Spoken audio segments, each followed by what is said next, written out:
2,62,200 crore rupees का allocation किया है. This is very important because in the last 10 years, Railways has developed in a way which is very different from the previous 60 years. The foundation of infrastructure has been laid during this period. Almost 96% of the network is electrified. 31,000 kilometers नए railway track बने. Imagine 31,000 kilometers is like a large country like Germany is 35,000 kilometers. यानी practically Germany के पूरे network से थोड़ा सा उतना उसी परिमाण का उसी ऑर्डर का रेलवे नेटवर्क भारत में पिछले 10 वर्षों में जुड़ा है. इन सब फाउंडेशनल चीजों को करने के साथ साथ नई टेक्नोलॉजी भी लाए. इसीलिए जरूरी है कि अगले कई वर्षों तक रेलवे के ऊपर फोकस करके कंटिन्यूसली इसको डेवलप करते जाएं. इसी भावना के साथ प्रधानमंत्री जी ने इस साल के बजट में भी 2024-25 के बजट में भी रिकॉर्ड एलोकेशन किया है 2,62,200 करोड़ रुपीस का. मैं नॉर्थ ईस्ट की पहले बात करूंगा. कंप्लीट नॉर्थ ईस्टर्न रीजन के लिए इस बार भी बहुत अच्छा बजट आउटले है, एलोकेशन है 10,376 crore rupees. 10,376 crore rupees. And as you are aware, north east में टोटल 18 प्रोजेक्ट्स पे काम चल रहा है, जिसमें 74,972 करोड़ रुपीस का इन्वेस्टमेंट हो रहा है. 74,972 करोड़ रुपीस का. आज का ये प्रेस कॉन्फ्रेंस हम लोगों ने जो बजट अभी प्रेजेंट किया गया है पार्लियामेंट में, उसमें खास करके जो रेलवे बजट है उसमें क्या प्रोविजंस किया गया है और नॉर्थ ईस्ट के लिए क्या किया गया है वो बताने के लिए यहाँ पे हम लोगों ने आपको बुलाया है. मैं ये आपको बताना चाहता हूँ कि इस बार रेलवे में भारत सरकार की तरफ से जनरल बजट की तरफ से रेलवे को रिकॉर्ड 2,62,200 करोड़ रुपए की सहायता दी गई है नए प्रोजेक्ट्स के लिए, जो कि अपने आप में एक रिकॉर्ड है. और उसमें नॉर्थ ईस्ट के प्रोजेक्ट्स के लिए 10,373 करोड़ रुपए, जो ऑब्वियसली पिछले साल से बहुत ज़्यादा है. और जो यहाँ पे 18 प्रोजेक्ट चल रहे हैं जिनका कुल कॉस्ट 75,000 करोड़ 75,000 करोड़ है, तो उसको जारी रखने में ये मदद करेगा. तो ये भारत सरकार का जो एक्ट ईस्ट पॉलिसी है उसके तहत और उसको स्ट्रेंथन करने के लिए इतना बड़ा आउटले एक दिया गया है 10,373 करोड़ का, 10,373 करोड़. और इसमें पूरे नॉर्थ ईस्ट में 60 अमृत स्टेशन बनाए जा रहे हैं, डेवलप किए जा रहे हैं. उसमें लमडिंग डिवीजन में अगर आप मुझसे पूछेंगे तो लमडिंग डिवीजन में 16 अमृत स्टेशन हम लोग डेवलप कर रहे हैं, जो कि त्रिपुरा में 3 स्टेशन हैं, असम में है, बाकी स्टेशन असम में है 13 स्टेशन,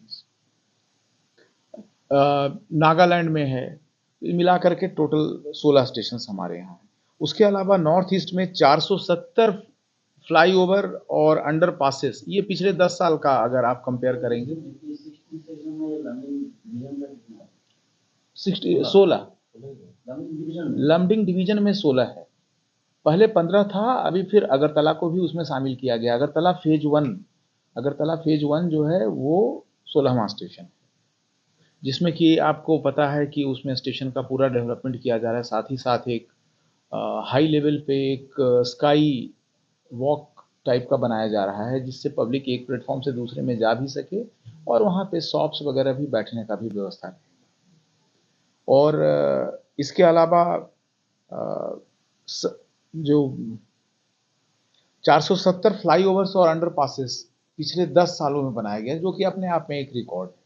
लमडिंग डिवीजन का नंबर कितना करोड़, कितना पैसा दिया गया सेंट्रल रेलवे को?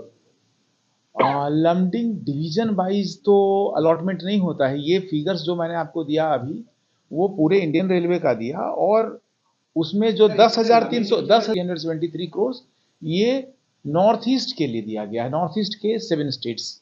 ठीक है सर, इसके बाद सर लंबिंग डिवीजन का अंडर पे कितना नहीं, ये बाइफर्केशन अभी करने में समय लगेगा। कौन सा फ्लाईओवर? अच्छा, ST50 फ्लाईओवर जो है वो रेलवे नहीं बना रही है, वो स्टेट गवर्नमेंट की एजेंसीज जो रोड वाले हैं वो बना रहे हैं। रेलवे से उनको जो भी सपोर्ट दिया जाना है, उनका जो जनरल अरेंजमेंट ड्राइंग को अप्रूव करना, वो सब हम लोग अप्रूव कर चुके हैं, और आगे भी गर्डर लॉन्चिंग के लिए भी जो भी वो हमसे सपोर्ट मांगेंगे हम लोग देंगे उनको। रेलवे ने बनवाया है। हाँ सर, रेलवे ने बताया अच्छा पल्लम पर समाज भरी अच्छा अच्छा, आप इस तरफ जो बना है ये, हाँ, जो नहीं वहाँ पे वो काफी कम चौड़ाई का है, जो सिंगल लाइन के नीचे जो बना है ना, उसमें देखिए किसी भी RUB में अगर बहुत बारिश होगा तो उस समय तो आप ये देखिए, नहीं उसमें हम लोग डिवॉटरिंग के लिए पंपिंग सिस्टम रखा हुआ है, तो पंप चला करके पानी निकाला जाता है। निकालने में जो समय लगेगा वो लगेगा, बट उसके अलावा चूंकि वहाँ पे हाइट ऑफ बैंक ज़्यादा नहीं है, दोनों ओर से आप देखेंगे कि ट्रैक नीचे आकर के, ट्रैक जमीन ऊंचा है और वो वहाँ पे जो हमारा क्रॉसिंग है रोड, उसका लेवल नीचे है, तो पानी वहाँ जमना एक नेचुरल प्रोसेस है, बट वहाँ पे पंप लगाया गया है और पंप से हम लोग डिवाटरिंग करके पानी निकालते हैं। देखिए ये कैपिटल स्टेट कनेक्टिविटी का प्रोजेक्ट जो है सेंट्रल गवर्नमेंट का बहुत ही इम्पोर्टेंट प्रोजेक्ट है, और उसमें त्रिपुरा का कैपिटल को आपको मालूम है कि 2016 या 17 में कनेक्ट किया जा चुका है, ब्रॉड गेज कन्वर्जन कर दिया गया है। उसके बाद अब दूसरा जो नेक्स्ट इन लाइन है, जो अभी प्रोजेक्ट्स का स्टेटस है, मिजोरम का जो कैपिटल है आइजॉल, तो सायरंग स्टेशन, आइजॉल से पहले सायरंग स्टेशन बनाया जा रहा है। सायरंग भैरवी सायरंग प्रोजेक्ट है, तो भैरवी सायरंग हम लोग उम्मीद कर रहे हैं कि 2025 के जून तक, 2025 के जून तक, लेकिन नहीं, अनफॉर्चुनेटली उसमें एक एक्सीडेंट जो ब्रिज, मेजर ब्रिज पे हुआ, वो इसी लाइन पे था, तो अब उससे बहुत रिकॉर्ड समय में उसको हटा भी दिया गया, नया टेंडर करके नए गर्डर्स बनाए जा रहे हैं। और अभी उसी, आपको मैं बताऊं कि उसी में भैरवी से आगे एक अगला स्टेशन जो है, नहीं सायरंग तो लास्ट स्टेशन है, भैरवी हॉटो की, वो करीब 15 किलोमीटर का एक जो स्टेशन है वो रेडी हो चुका है, और इसी महीना के अंत में कमिश्नर ऑफ रेलवे सेफ्टी आकर के उसका निरीक्षण करेंगे और उसको खोल देंगे। तो ये इसी महीने हो जाएगा, और लगभग हर 2 महीने में एक स्टेशन खोलते हुए और हम लोग सायरंग तक जून 25 तक पहुंच जाएंगे। वो है मणिपुर और नागालैंड।